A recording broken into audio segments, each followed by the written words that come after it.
this is a first step towards being able to welcome audiences live in this historic building, which I hope we'll be able to do soon. But that's not the main reason I'm excited. The main reason I'm excited is that Professor Robert Gross is here with me. Professor Gross is a Draper Professor of Early American History, Emeritus at the University of Connecticut. And his book, The Minutemen and Their World, won the Bancroft Prize and changed the way that we look at the American Revolution and at Concord. He examined the events of 1775 not as a tableau of battles and heroes, but as the story of flesh and blood, men and women in a very particular time and place, and how the choices that they made shaped our world. A new and revised edition of The Minutemen and Their World is going to be available from Ms. McMillan, right? No, from Farrar Straus. From Farrar Straus, thank you. It's paperback called Picador. And so that will be coming out in the spring. But Professor Gross had a new book that is due out this fall, and that is The Transcendentalists and Their World. And in The Transcendentalists and Their World, he turns the same thoughtful lens on Concord a half a century later, when a new revolution was brewing. And that's what we're going to talk about today. You are welcome to ask a question to be answered at the end of the program. Just use the chat button at the bottom of your screen. We can look at each other. If I open with what seems like a fairly obscure question, but in fact, had a conversation, I use the words church and parish interchangeably. But to an occupant of Concord 200 years ago, they would have meant very different things. Can you tell us a little bit about how they were different? If you had used church and parish interchangeably to Peter Buckley, the founding minister of Concord, he would have been sure you didn't belong in the church. So I looked at the website today of First Parish in Concord, and it describes your body as a welcoming Unitarian Universalist congregation. Nowhere on the website does the word church appear. And that caused actual problems for me with my copy editor, who was doing her due diligence and fact checking, went to your website and changed all my references in the book to First Parish Church and deleted church. And I had to restore them throughout the book. So why is a proofreading issue a historical issue? And that has to do really with the history of Congregationalism and Puritanism in America. And that has always been the story of the desire of the religiously zealous immigrants who founded Massachusetts Bay to create a world in which the members of the church were, as best as they could tell, God saved. And they established a standing order of religion in which the town, in its ecclesiastical dimension, was the parish. That's the body of people who live in a town and pay taxes to support a minister, who consent in the hiring of a minister with the church, and who, in a sense, own the meeting house and pay for its regular upkeep and the like. The story of Congregationalism is a story of the tension between inclusiveness, getting a lot of people from the parish into the church, and exclusiveness, trying to be sure that you only get God's chosen people, whom he saved, into the church. To make the story very brief, we can say that down through the Revolution, Concord had a church regime that maintained the distinction between church and the larger society as town. Nobody would have called it the First Parish Church because it was one town, one church, both in ideal and in practice. So, and to get into that church was not an easy matter. you would have to, first of all, make a spiritual relation, telling people your experience of saving grace and how it is you can make a credible case to having been one of God's chosen. You would have to make a public confession of your sin. You'd have to agree to a creed which was defined by the Westminster Assembly of Divines back in 1643 in England. You would have to agree to covenant with the church and to tell people what your sins were and promise to be part of the moral discipline of the church. That is, people could watch you and reprove you if you had sinned and try to keep you on the Christian walk. It's like a 12-step program. Well, it was a very carefully organized set of procedures to maintain the purity of the church, as opposed to the mixed multitude of people who were in the parish paying taxes, expected to go to public worship on the Sabbath. And for the most part, both in the 18th century and well into the 19th century, the members of the church were women. 70 to 75% of the members of the church were female. Though in the colonial period, they were restricted in what they could do in the governance of the church. In any case, that's what you get as the church regime when the revolution is over.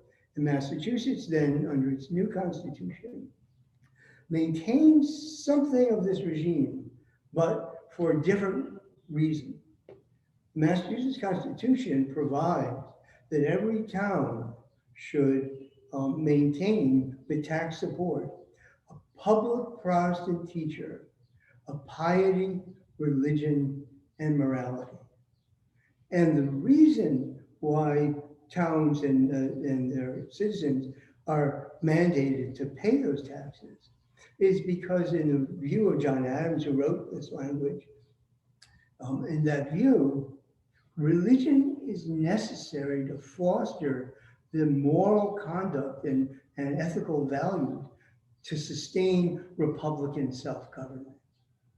So that Ezra Ripley, in his established status, is an office for the town, an office mandated by the Constitution, chosen by the people who live in the town, as, if you will, a higher schoolmaster, teaching the virtues necessary to Christianity and Republican government. Meanwhile, there's still the church, whose members are chosen in the way I described. In 1778, Ezra Ripley becomes the minister of Concord. And as minister, he inherits a church that's had a lot of conflict over the previous generation. But as the revolution has occurred, people have decided to let bygones be bygones and come together, and they've renewed their covenant. When Ripley comes on the scene, only one person votes against him. And that person said, "You didn't look like you'd lived long enough for us to hire you." He told the story in 1838, some 60 years later. So that parishioner and church member was quite mistaken. But Ripley disagreed with the regime he inherited. And it wasn't until the mid-1790s that he, never really feeling comfortable with Calvinism, initiates changes. So let me stop and have you, I'll take a breather. And well, this actually kind of leads into another question that I had, which is that you describe Ezra Ripley, who became the minister of this church in 1778, as an Arminian. Would you say Arminian or Arminianist? Arminian. An Arminian, a believer in the human capacity to do good, which marks kind of a break with the theology of the church up till that time. So in the Great Awakening of the early to mid-18th century, Calvinism was strengthened in its appeals in the claim that people are born of original sin and they're wicked, and even if they behave morally, they have not truly religious hearts, and their hearts have to be changed through an infusion of grace so they do what's right for the right reasons, that is true love of goodness. And the people who opposed the enthusiasts of the Great Awakening thought that in their emphasis on revivals and being born again overnight, they were creating social disorder, they were dissing learned ministers, they were putting unqualified people in the pulpit to preach. And they said, and this is where Arminianism comes in, that actually people have the capacity to do good as well as evil. And that they can, in the course of a lifetime, grow in grace and make their lives better and better. And that they don't have to be born again overnight. In fact, the very claim that you've been born again overnight is dubious. You see someone who's been a sinner that you recognize all the time in your town, and suddenly comes up to you and says, I fell down in a field, God's force struck me, and I'm cured, I'm purified. I know what I'm saying. And you might doubt that. So Ripley comes to adopt this point of view. But what's crucial for him is not the theology of original sin and the need for conversion and Christ's role as an intermediary between God and man. What matters to him is to be pastor of a community. And he wants, in effect, the parish and the church to be one and the same. And from this point of view, he takes the issue of baptism as the key wedge for change in the middle of the 1790s. Under the old regime, parents have to own the covenant of the church and promise to obey its moral watch in order to qualify their children to be baptized. And Ripley thought that that was wrong because every child in a Christian land has the right to baptism, that right should not depend on the good or bad conduct of the parents. So he's got to change the qualifications for baptism, but he also wants to have everybody come in to communion. And many people feared to say they wanted to be church members because they didn't think that they were pure enough to be in communion. So he wants to open it up so you may not take communion, but you can sit with everybody during communion. And in addition, he changes the process of joining the church in a crucial way, and that is, no longer you're going to have to give a spiritual relation and tell your neighbors what went on in your soul with God. No longer do you have to make a public confession of your sin. You can talk to the minister privately. In fact, the whole admissions process will be done privately in a minister's house. You'll talk with Ezra Ripley. You don't even have to subject yourself to church discipline, or you might do theoretically, but the church stops disciplining people. Instead, it expects that it will respect your privacy and it will respect your individual conscience. And Ripley gets those changes through in the 1790s. But he also gets through a regime where he's not preaching the need for conversion so much as he's preaching the need for community. Time and time again, every Sabbath, he is preaching what are the virtues and duties that can make you a good member of the community with your neighbors. His notion of community, though, is perhaps unlike ours in that it's hierarchical and it's homogeneous. Some people are born in the upper ranks of society, some people in the lower. Everybody belongs in their place. And ideally, they should keep their place, though there's room to improve over time. So, and Ripley's desire to minister to the whole community is really of a piece with his theology. Think about Calvinism. God saved only a remnant of humankind to be among his chosen. Ripley thinks Christ came for the salvation of everyone, and Christ could no more ignore a soul than Ezra Ripley could ignore a member of the parish. And in the book, I give you may wonder, those of you listening, will we ever get to Transcendentalism?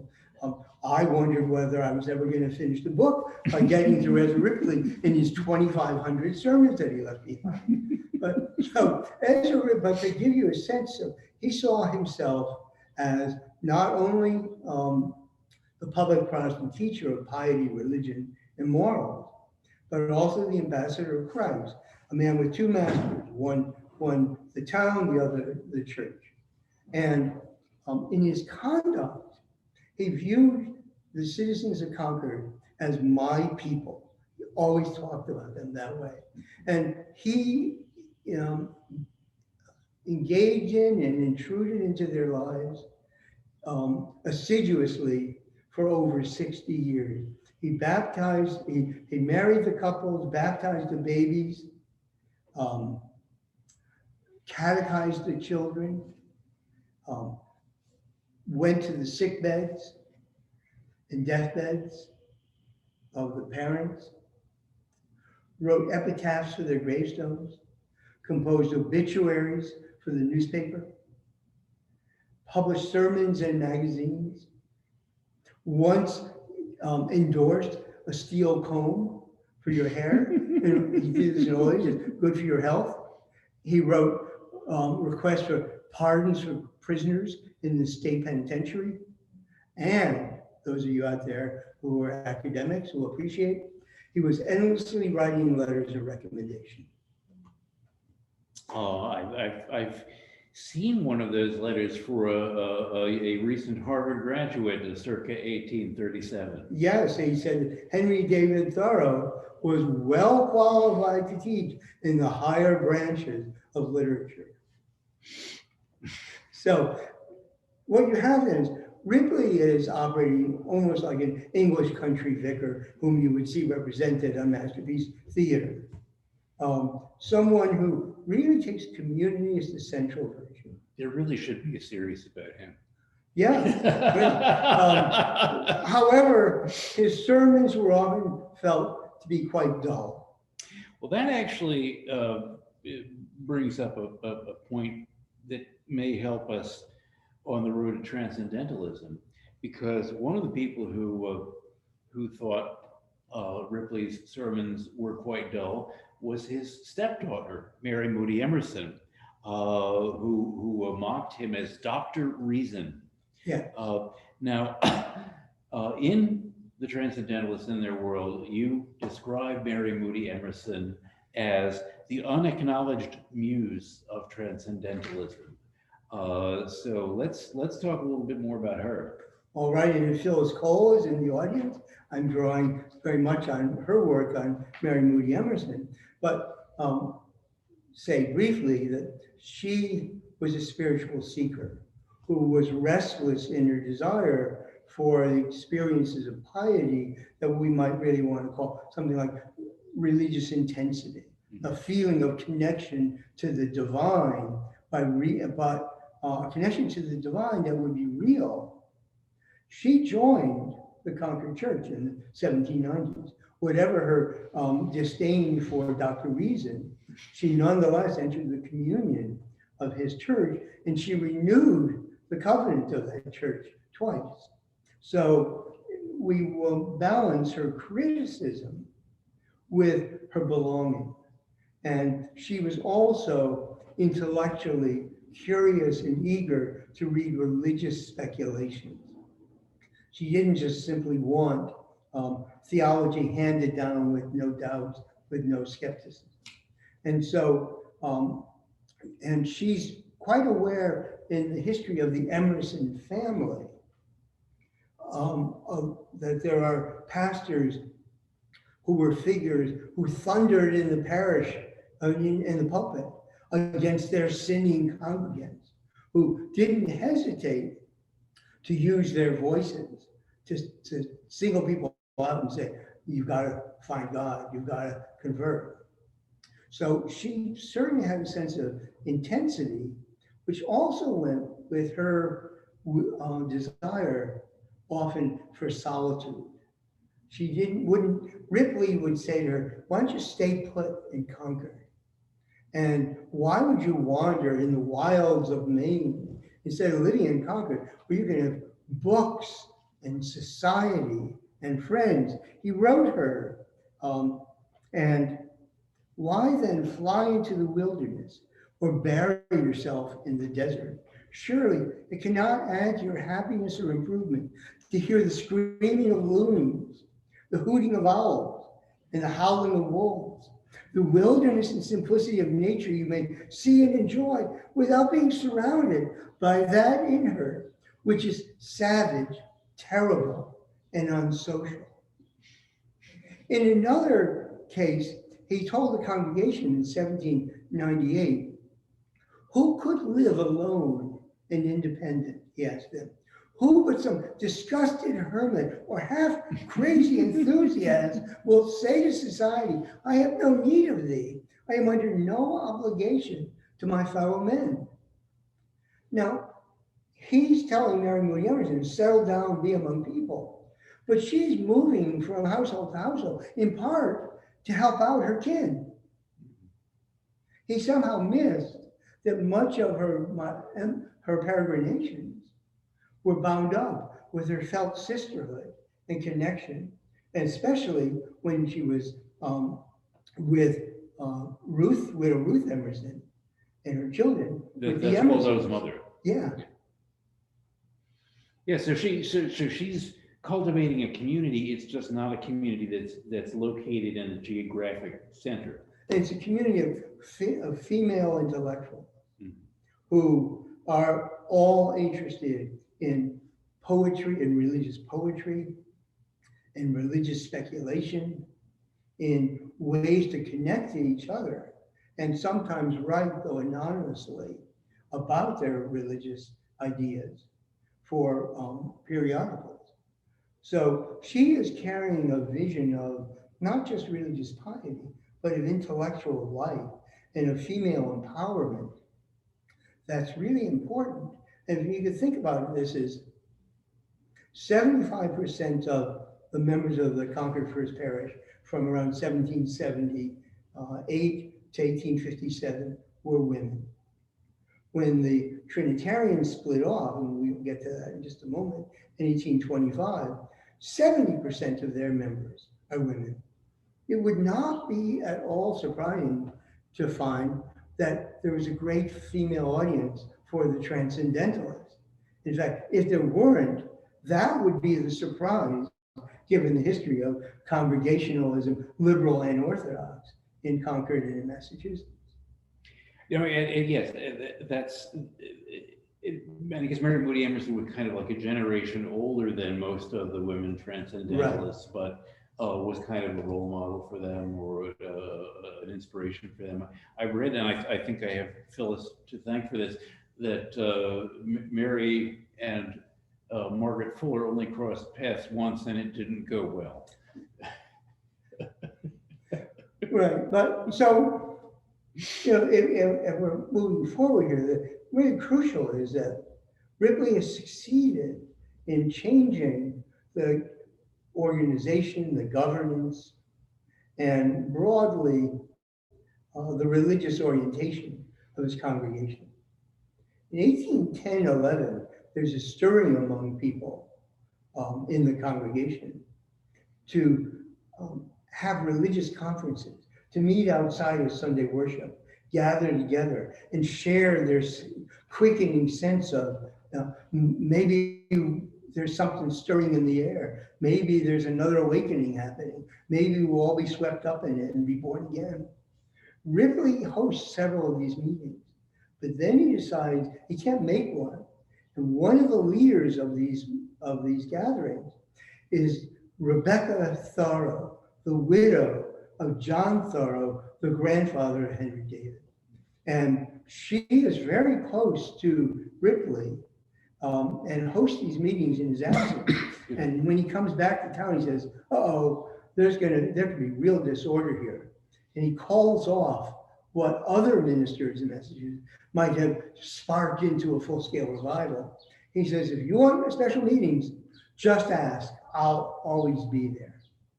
I'm mentioning this now because 15 years later, Rebecca Thorough is dead, but her stepdaughters are members of the First Parish Church and join with several other people. There are 3 stepdaughters who withdraw with about 5 or 6 others to worship on their own and to hold their own religious conferences. So the Thorough clan of women are actually carrying much of, if you will, the flame of the old-time religion in Concord. And their separation in 1825 to worship on their own is what sparks the secession of the Trinitarians, the starting of a new church, and ultimately the breakup of one town, one church idea. And now you talked about this. Of course, the First Parish was the only church in town until 1825, and of course, no need to call it the First Parish. It's like calling the First World War before the Second World War. Exactly.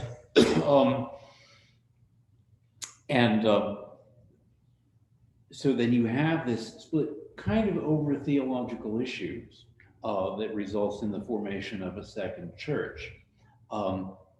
And you refer to that split of the First Parish and the Trinitarian Church as the crucible of Transcendentalism.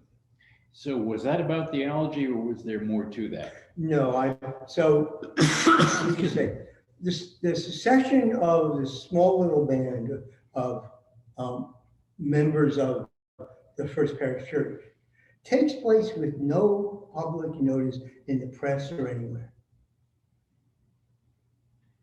And these people begin meeting on their own, and sometimes evangelicals come out from Boston to lead their meetings. Word gets around in Boston area that there's dissatisfaction in Concord. And the Orthodox Calvinists, Congregationalists, think this looks like a good opportunity. Because what we haven't said here is that since the early 19th century, there's been a widening rift between the Orthodox Congregationalists in the Boston area and liberal Congregationalists associated with Harvard College, who are Arminian and proto-Unitarian. And the base of Keep going. The base of the Orthodox Congregationalists is the Park Street Church and on Beacon Hill. In addition, Andover Theological Seminary is created as an alternative to train Orthodox ministers. So what's different between 1810 and 1825? It's that the fight between Orthodox and liberal Congregationalism has broken out into a full-scale battle, and one church after another is splintering. So when the people at Park Street Church hear about the Concord split, they whisk in and they say to the little band, including the Thorough sisters, you know, you could all create a new church, and Concord is a prize town. We would like to help you out. Would you like to form a church of your own? Remember, there's only like a dozen people. Would you like to form a church of your own? Well, we'll help you get a minister. And maybe you should have a meeting house. Well, you say you're poor and you don't have a lot of resources. Well, you should try to recruit some of the wealthy merchants in your town to be in your new church. This is to people who are trying to secede on the grounds of conscience. And you can start a new church with wealthy people, and we will loan you the money to build your own meeting house. And they do, and they take a mortgage on the Trinitarian Church, which is modeled architecturally on Lyman Beecher's Hanover Street Church in Boston, which has just been built around 1825-26. So that's the beginning of the widening schism. And by 1827, the Trinitarians, who, by the way, are known as initially the second Congregationalist parish of Concord. It's the second congregational church records you can read in the library. And so they're operating, attracting members. And so this is before 1834, when religion is disestablished in Massachusetts. For close to a decade, now Concord is no longer one town, one church, one unified community in the way that Ezra Ripley idealized. 15% of the town is now supporting the Trinitarians. Why is this a crucible of transcendentalism? Well, if you think about the Thoreau aunts who withdraw, if you think about Henry's mother, Cynthia, who was drawn to the Trinitarian Church, but then felt she couldn't go along with its creed, she goes back to the First Parish Church. And in those decisions, we see people breaking community in the name of conscience, no longer suppressing all their misgivings about Ezra Ripley's ministry, no longer, because they can no longer forfeit their desire for more spiritually intense preaching. And who could possibly be the end result of a family that won't sacrifice conscience for the mere sake of unity, but Henry David Thoreau? Yeah, Ezra Ripley certainly had liberalizing tendencies with his Arminianist beliefs, but he was very devoted, it seems, to preserving the social order that had existed before he came here. What do you quote? Is him supporting the social virtues and moral duties, the piety, morality, and simple manners of our fathers. And all the while this is happening, you describe in the Transcendentalists in their world, in the secular sphere in Concord, there were very profound changes happening in the business world and in politics. And that old established social order was breaking down, a new middle class was emerging. And in that middle class was this emphasis on individual achievement and individual success. So you have in the secular sphere, you have the shift away from the community towards the individual, and that's being mirrored in the spiritual side as well, is it not? Yeah, and so one of the reasons the split in the church is so important in the way in which I framed the book is that liberty of choice as a key value and ideal in the American Revolution and the formation of a republic. Liberty of choice is enacted in the sphere of religion as much as, and sometimes before, the same emphasis on liberty of choice in the economy. Yeah. In other words, I'm making a case here that people are breaking from community in numerous ways. Now, they're withdrawing from communion and public worship to act on their own and form a new body on their own voluntary choice, no matter how poor or rich they are. And the Thoreau aunts were not moneyed at all. So you've got that. But you also have, and I should add one other thing. Ripley stresses community, but in politics, he's a partisan. So when it came to the competition at the end of the 1790s between Jeffersonians and Federalists, who was pro-French and who was pro-British, who was selling out the country, Ripley's giving sermons that are subtly all pro-Federalist. When war breaks out in 1812 and before, he is close to endorsing the Hartford Convention. He doesn't go that far, but he welcomes into his congregation a convention that's bitterly denouncing the war. in addition, when Jackson's president, he's also giving lectures to them. So, and we should add here, he's not speaking for United Concord. In every one of those times, Concord is a battleground town, just like Ohio and or Georgia has become our battleground states. Concord was intensely conflicted in Massachusetts that was largely pro-federalist and largely pro-Whig. Concord seesawed back and forth, and more often than not, went to the Republican, Jeffersonian Republicans, and to the Democrats.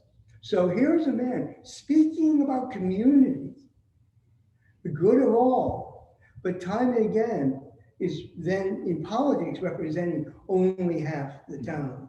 So you can imagine that there are people who want to be not paid for his ministry anymore, not because they want more intense spiritual preaching, but they're sick of his political preaching.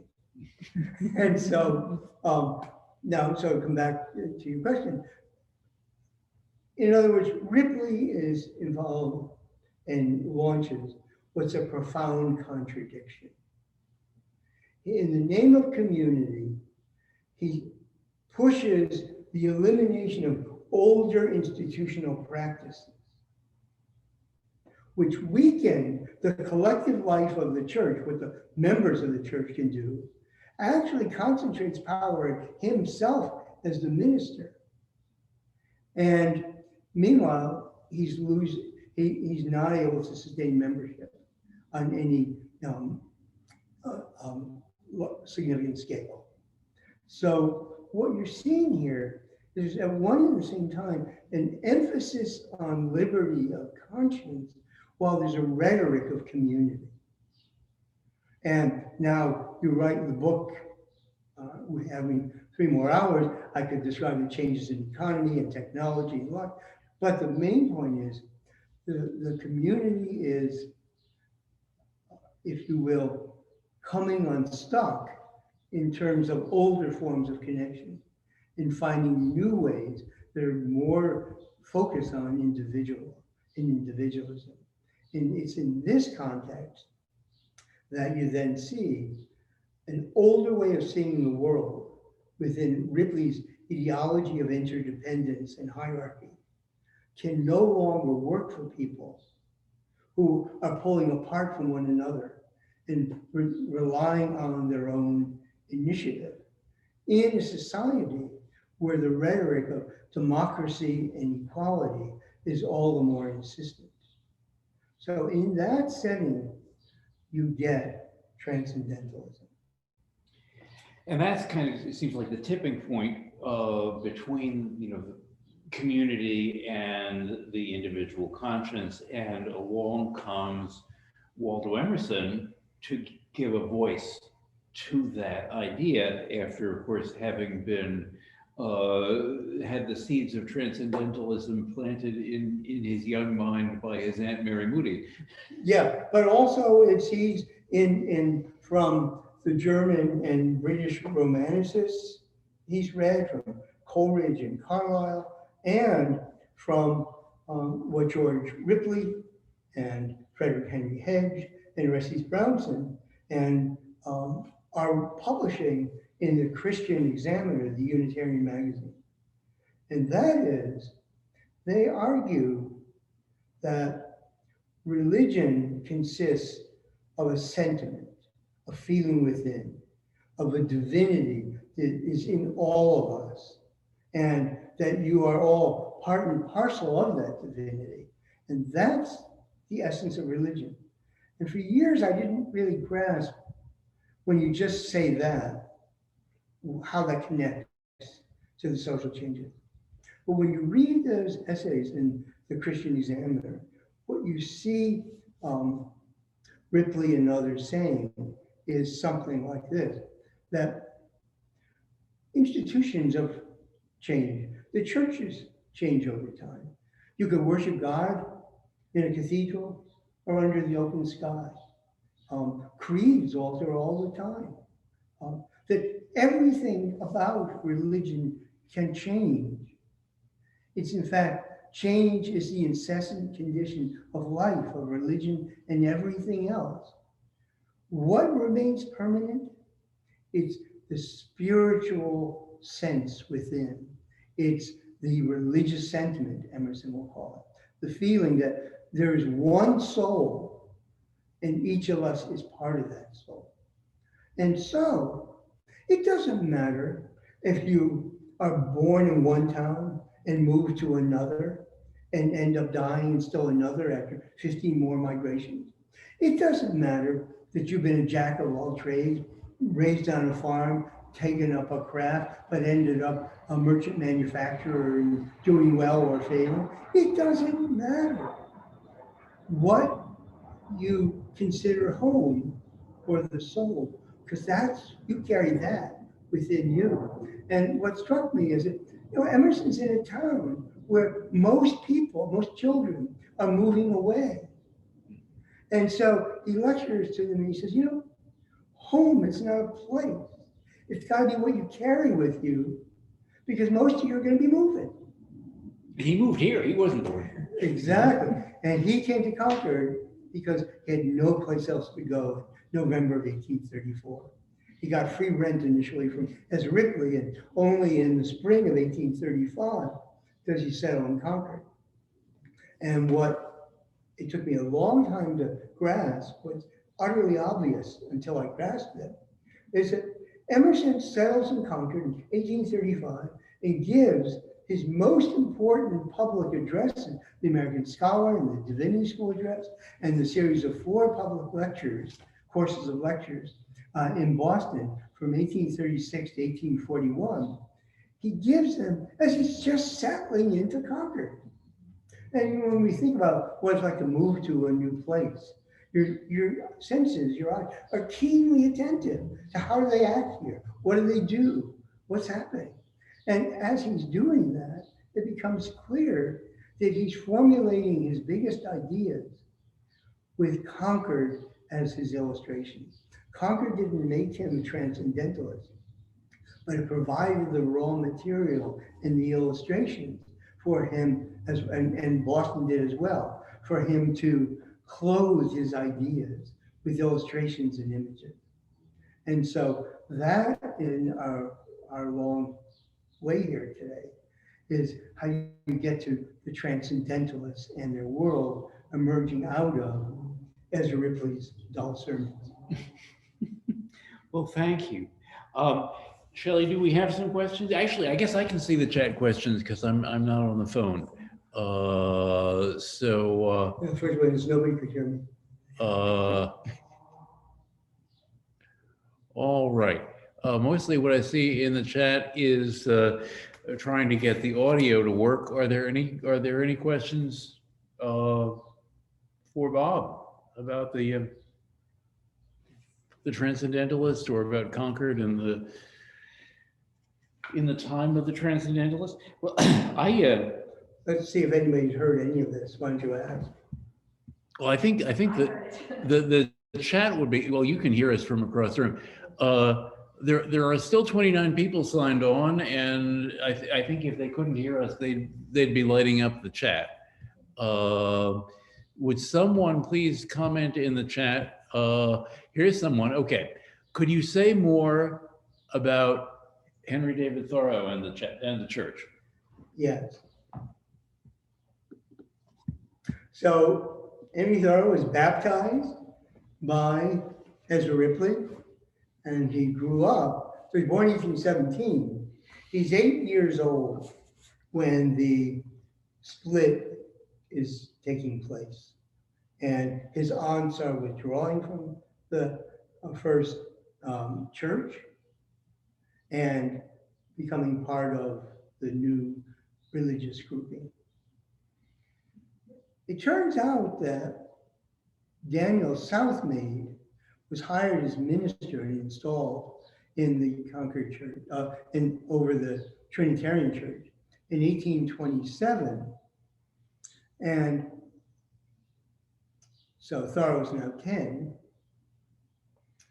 And Daniel Southmaid and his wife board in the Thoreau family.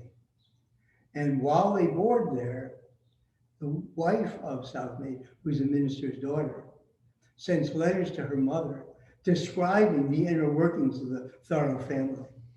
And what you get from those letters is a sense that the debate about who's going to go where, will Mr. or Mrs. Thoreau join the Trinitarians or not, is really intense. So we can say first, David Henry Thoreau probably learned from that religion mattered importantly in his family, but that people didn't agree since his aunts were withdrawing and going someplace differently from his parents on the Sabbath. So one is fractious. Second of all, he comes to believe that nature is as much a place to worship God as within any meeting house. He said, the sound of the meeting house bell can be among the most depressing things to hear. Better to be outside in nature and hearing birds sing than to hear that meeting house bell. Kind of like Emerson's saying he was more inspired by looking out the window at the snowstorm than by Barzillai Frost preaching. Exactly. But I discovered that when Thoreau comes back to Concord after graduating in 1837, through 1840, well, so he's not 21 and taxable until a year later. In 1839-40, he is on the rolls of the First Parish. He's not a member of the church, but he's on the rolls of the parish. It's not until January of 1841 that Thoreau sends a note to the town clerk saying, "Dear Mr. Clerk,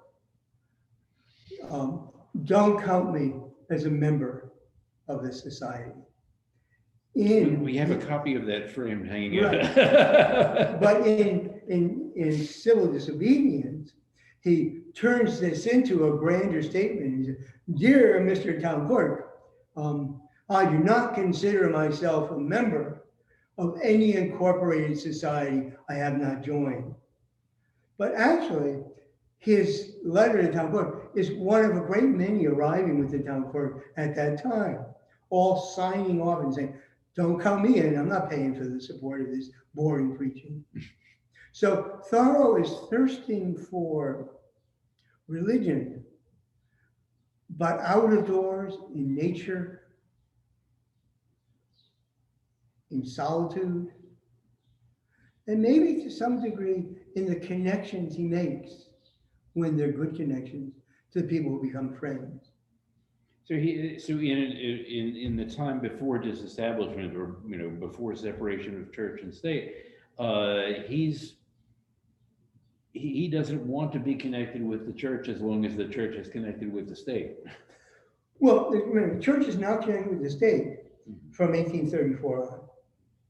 So we're talking here about, nobody has to pay anything for the support of a church, support of a minister. However, the dominant group in Concord from the First Parish and the selectmen treat individuals as default members of the First Parish. And it falls upon you or Henry or whoever to initiate the disaffiliation. Just like marketing emails, you have to unsubscribe. Exactly, right. And so in a sense, and we should add a key thing here, which is that once no one is obligated to support the First Parish and its church, once no one's obligated, Ripley and his successors began losing members' support at a rapid rate. Remember I said in 1825-26, 85% of the town paid for the support of Ripley in the First Parish. 1850, 15% now support the Unitarian congregation. And the changes are pretty rapid. Between 1834 and 1837, you're down to about 54% of the town supporting the First Parish. And by 1841 or so, I think the number is something like only 42%. By 1845, it's a third. So people are dropping off rapidly, in part because there are Methodists preaching in town, there are Baptists around, there are Universalists. Actually, the First Parish loses quite a number of members in 1838-39 when the Universalists organized a congregation. And there are people who profess unbelief, who don't want part of anything. So, but you have then, Ripley dies in 1841, you have a liberal congregation, the Unitarian, that's struggling to maintain supporters. And what happens? Transcendentalism challenges what orthodoxy the Unitarians have. That's why the split in the town with the schism by the Trinitarians will lead to a crucible of transcendentalism. We have time for one. Quite a few. They're all variants. Okay. It's just, I'm trying to be conscious of time here, but we still have most of our people. Did Theodore Parker want to become the minister at First Parish? Yes, he did. He came here, he was invited to give one sermon, and they didn't invite him back. They invited Barzilli Frost, notorious for his dry sermons. And he had a 4-week tryout. And the Honorable John Keyes chaired the committee that called him. And we have to say that nobody should have been unaware of the kind of preaching they were going to get from Barzilli Frost. But Frost was a loyal follower of Ezra Ripley. And he did one thing that Emerson never prized that much, and that was pastoral visits, advice to people, making the rounds, going from home to home, listening to them. Emerson was glad to influence people, but on high from a pulpit or a lecture, speaking to people en masse, not one-on-one. Thank you. Can you talk more about Emerson's relationship with Mary Moody Emerson? Well, the relationship, actually Phyllis should probably come on at this point. I don't think in this format I know, but I want to say that most of what I know comes from Phyllis. First, Waldo was in many ways a student of and almost acolyte of his Aunt Mary, who encouraged him, passed along books, and engaged in a real and sustained intellectual correspondence with him. When Waldo married Lydia Jackson, and Mary Moody visited, there was a huge blow up between them. And she said, "I'll never stay here again." And so there's just some tension, but they never broke the connection. Phyllis was encouraging you to answer that question in the chat. And she also asks, are women equally default members even though they don't own property? Members of the parish.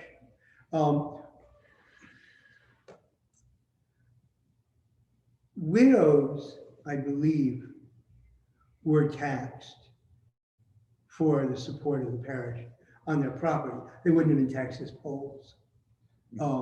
But unless they had children 18 or 20 living in their household.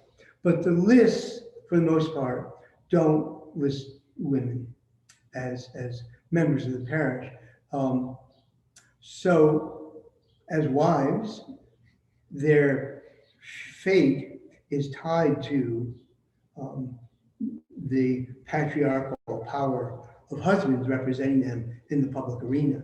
Even though the wife is more likely to actually show up on Sunday than the husband. Or alternately, maybe the husband would say, I would sign off, but I know you go. So there could be that just as much. One thing that's worth emphasizing here when I talk about the 75% of church members being women, in a world where women can't exercise the franchise, can't serve on juries, where if they're married, their property is subsumed into the ownership of the husband under the law of coverture.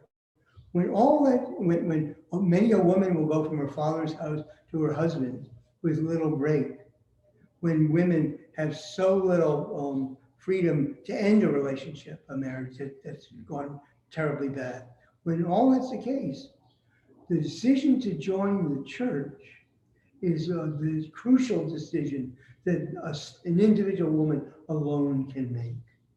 And in that sense, as much, and it strikes me, as much as I've emphasized the rhetoric and ideology of interdependence and community, for women, joining the church can be as much an opportunity for the exercise of individual freedom, as well as connection to sisters, both literal sisters and sisters in Christ. And in this regard, the connection is crucial. And we make a large mistake in playing on only the questions of males in church governance. Thank you. I do have a question here, which please share your synopsis of the overall Transcendentalist philosophy. You might have to buy the book. Well, it's a very good question, because I've been trying for years to get it into a soundbite, and I do think actually I have it. Transcendentalism is a philosophy that is a philosophy for a world undergoing profound social change that seeks to empower the individual to make choices and direct his or her own life in the course of the collapse of all the familiar ramparts and structures of life. Thank you. I've never heard anybody get it that concise. That's worth remembering. I'm glad we recorded this. I do want to thank you all for your patience, and I think it certainly was worth it. I want to thank you, Bob, for sharing your insights with us, and I'm really excited about your new book coming out, and I hope we'll. Well, let me just thank everybody. This is, since the book's done and in press, it's the first occasion I've taken to present, and whatever hiccups we've had with the technology, however over long or now we've gone, you've given me a first run, and I really appreciate your time and attention and patience. So thank you all. And I do hope that you'll join us for the Transcendentalism Council's next event on July 27th, when Concord historian Richard Smith, hi Richard, I know you're out there, will be with us to mark the anniversary of Henry David Thoreau's tax protest that landed him in jail and inspired him to write the essay that we know as Civil Disobedience. So let's all go enjoy this beautiful, almost summer day. It's a refulgent summer day. A refulgent summer day. I love that word. Thank you, Bob.